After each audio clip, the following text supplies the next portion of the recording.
Hello दोस्तों, स्वागत है आपका स्टडी स्मार्ट स्टूडियो में। आज हम एनिशियंट हिस्ट्री में राजपूत राजवंश के बारे में पढ़ेंगे। राजपूत राजवंश में आज हम सोलंकी वंश के इतिहास को जानेंगे। तो चलते हैं सेशन की ओर। सोलंकी वंश। सोलंकी वंश की स्थापना मूलराज प्रथम ने लगभग 10वीं शताब्दी में की थी। सोलंकी वंश की स्थापना किसने की थी? मूलराज प्रथम ने। इस वंश की राजधानी अहिलवाड़ा में स्थित थी। अहिलवाड़ा का वर्तमान नाम पाटन है और अहिलवाड़ा कहाँ है? गुजरात में। सोलंकी वंश की स्थापना मूलराज प्रथम ने की थी और इस वंश की राजधानी अहिलवाड़ा में स्थित थी। इस वंश के शासक का राजकीय धर्म जैन और सनातन हुआ था। सोलंकी वंश के शासक जैन और सनातन धर्म के अनुयायी हुए थे। गुजरात के सोलंकी वंश को गुजरात का चालुक्य वंश भी कहा जाता है। सोलंकी वंश को गुजरात का चालुक्य वंश भी कहा जाता है। यह सभी पॉइंट आपको याद रखने हैं। इस वंश के बारे में हमें जानकारी इनके अभिलेखों और साहित्यों से प्राप्त होती है। प्रमुख अभिलेख हैं उज्जैन लेख, उदयपुर लेख, बाणनगर लेख और चित्तौड़गढ़ लेख। इन अभिलेखों से सोलंकी वंश के बारे में हमें जानकारी मिलती है। उज्जैन लेख का निर्माण राजा जयसिंह सिद्धराज ने, उदयपुर लेख का निर्माण जयसिंह सिद्धराज ने, बाणनगर लेख का निर्माण कुमारपाल ने और चित्तौड़गढ़ लेख का निर्माण भी कुमारपाल ने करवाया था। इसके अलावा कुछ साहित्य जैसे प्रबल चिंतामणि, कीर्ति कौमुदी ग्रंथ, कुमार चरित्र ग्रंथ और हसन निजामी के लेखों से इस वंश के बारे में जानकारी मिलती है। प्रबल चिंतामणि ग्रंथ की रचना कवि मैरीतुंग ने, कीर्ति कौमुदी ग्रंथ की रचना सोमेश्वर ने, कुमारपाल चरित्र ग्रंथ की रचना हेमचंद्र सूरी ने की थी। यह है सोलंकी वंश के शासक। सोलंकी वंश की स्थापना मूलराज प्रथम करता है। मूलराज प्रथम के बाद 2-3 कमजोर शासक हुए। उसके बाद भीम प्रथम, कर्ण, जयसिंह सिद्धराज, कुमारपाल, अजयपाल, मूलराज द्वितीय और भीम द्वितीय शासक बनते हैं। सोलंकी वंश का अंतिम शासक भीम द्वितीय को माना जाता है। इन सभी शासकों के बारे में हम नेक्स्ट स्लाइड में जानेंगे। मूलराज प्रथम, इसका शासनकाल 940 से 995 ईस्वी के मध्य में था। यह सोलंकी वंश का संस्थापक था और इसने अपनी राजधानी अहिलवाड़ा में बनाई थी। अहिलवाड़ा का वर्तमान नाम पाटन है और यह गुजरात में स्थित है। इसने कच्छ के राजा लक्षराज को पराजित किया और सौराष्ट्र के राजा ग्रहरिपु को पराजित किया था। मूलराज प्रथम ने कच्छ के राजा लक्षराज को और सौराष्ट्र के राजा ग्रहरिपु को पराजित किया था। मूलराज के बाद 2-3 कमजोर शासक हुए जिनका नाम है चामुंडराय, बल्लभराज और दुर्लभराज। चामुंडराय का शासनकाल 995 से 1008 ईस्वी के मध्य में था और यह मूलराज का पुत्र था। उसके बाद बल्लभराज शासक बनता है। इसका शासनकाल 1 वर्ष था और यह चामुंडराय का पुत्र था। इसके बाद दुर्लभराज शासक बनता है। यह चामुंडराय का छोटा पुत्र था और इसका शासनकाल 1008 से 1022 ईस्वी के बीच था। दुर्लभराज के बाद भीम प्रथम शासक बनता है। इसका शासनकाल 1022 से 1064 ईस्वी के मध्य में था। भीम प्रथम दुर्लभराज का भतीजा था और इसका परम मित्र कलचुरी राजा लक्ष्मीकर्ण था। इसने कलचुरी राजा लक्ष्मीकर्ण के साथ मिलकर मालवा पर आक्रमण किया था और मालवा की राजधानी धार में लूट मचाई थी। भीम प्रथम कलचुरी राजा लक्ष्मीकर्ण के साथ मिलकर मालवा पर आक्रमण करता है और धार में लूट मचाता है।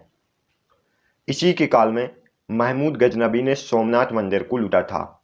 1024-25 में इसी के काल में महमूद गजनबी ने सोमनाथ मंदिर को लूटा था। जब महमूद गजनबी आक्रमण करता है तो यह गुजरात छोड़कर भाग गया था और इसने महमूद गजनबी का मुकाबला नहीं किया था। लेकिन बाद में भीम प्रथम सोमनाथ मंदिर का पुनः उद्धार या पुनः निर्माण करवाता है। इसी के काल में इसके एक सामंत बिमल शाह ने आबू पर्वत पर दिलवाड़ा जैन मंदिर का निर्माण करवाया था। दिलवाड़ा जैन मंदिर आबू पर्वत पर है जिसका निर्माण बिमल शाह ने करवाया था और यह भीम प्रथम का सामंत था। इसके बाद कर्ण शासक बनता है। इसका शासनकाल 1064 से 1093 ईस्वी के मध्य में था। इसने कर्णावती नगर को बसाया था और इस नगर में कर्णेश्वर और कर्ण सागर झील का निर्माण करवाया था। कर्ण ने कर्णावती नगर को बसाया था और इसमें कर्णेश्वर व कर्ण सागर झील का निर्माण करवाया था। इसने पाटन के कर्णमेरु मंदिर और मोढेरा के सूर्य मंदिर का निर्माण करवाया था। राजा कर्ण ने पाटन के कर्णमेरु मंदिर और मोढेरा में सूर्य मंदिर का निर्माण करवाया था। कर्ण के बाद जयसिंह सिद्धराज शासक बनता है।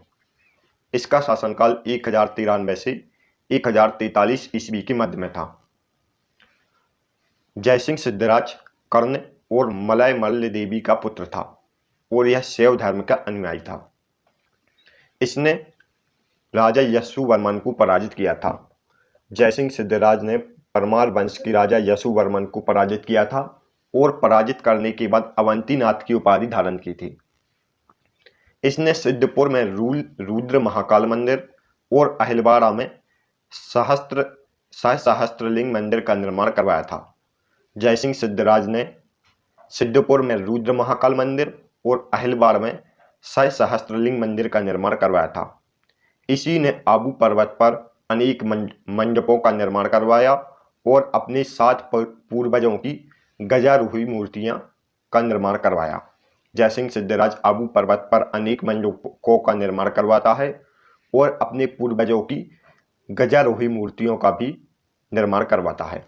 जयसिंह सिद्धराज के बाद कुमारपाल शासक हुआ। इसका शासनकाल 1143 से 1172 ईस्वी के मध्य में था। यह जैन धर्म का अनुयायी था और इसने अपना विवाह राजकुमारी जलहणा देवी से किया था। राजकुमारी जलहणा देवी चौहान वंश की थी। इसी के दरबार में जैन कवि हेमचंद्र रहते थे, जिन्होंने कुमारपाल चरित्र ग्रंथ की रचना की। कुमारपाल ने जैन कवि हेमचंद्र से जैन धर्म की दीक्षा ली थी। कुमारपाल ने परम अरहत की उपाधि धारण की थी। कुमारपाल ने परम अरहत की उपाधि धारण की थी। कुमारपाल ने चौहान राजा अरुणराज, परमार राजा विक्रम सिंह और मालवा राजा भल्लाल के गुजरात आक्रमणों को विफल कर दिया था। इसके काल में चौहान राजा अरुणराज, परमार राजा विक्रम सिंह और मालवा राजा भल्लाल गुजरात पर आक्रमण करते हैं, जिसका सामना कुमारपाल ने सफलतापूर्वक किया था। कुमारपाल के बाद अजयपाल शासक हुआ। इसका शासनकाल 1172 से 1176 ईस्वी के मध्य में था। इसने परम माहेश्वर की उपाधि धारण की थी। अजयपाल ने परम माहेश्वर की उपाधि धारण की थी। प्रबल चिंतामणि ग्रंथ के अनुसार कपार्दन के कहने पर इसने अनेक जैन मंदिरों को नष्ट करवा दिया था। प्रबल चिंतामणि ग्रंथ में बताया गया है कि इसने कपार्दन के कहने पर अनेक जैन मंदिरों को नष्ट करवा दिया था। अजयपाल के बाद मूलराज द्वितीय शासक हुआ। इसका शासनकाल 1176 से 1178 ईस्वी के मध्य में था। इसके समय में वास्तविक सत्ता माता नायिका देवी के हाथ में थी। मूलराज द्वितीय के समय में वास्तविक सत्ता इसकी माता नायिका देवी के हाथ में थी। 1178 में इसने अपनी माता नायिका देवी के साथ मिलकर मोहम्मद गौरी को परास्त किया था। मूलराज द्वितीय ने 1178 में मोहम्मद गौरी को आबू पर्वत के निकट परास्त किया था।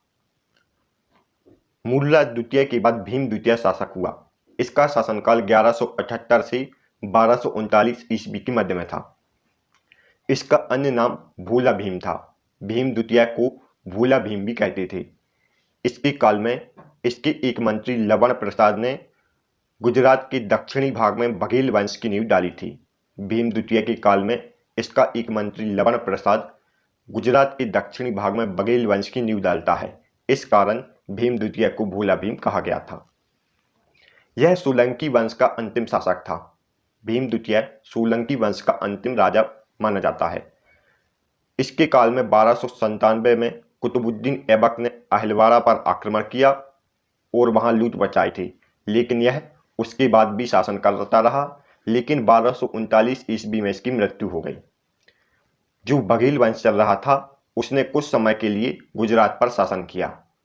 आगे चलकर 1297 से 1299 के बीच अलाउद्दीन की सेनापति नुसरत खां और उलूम खां ने गुजरात पर आक्रमण किया।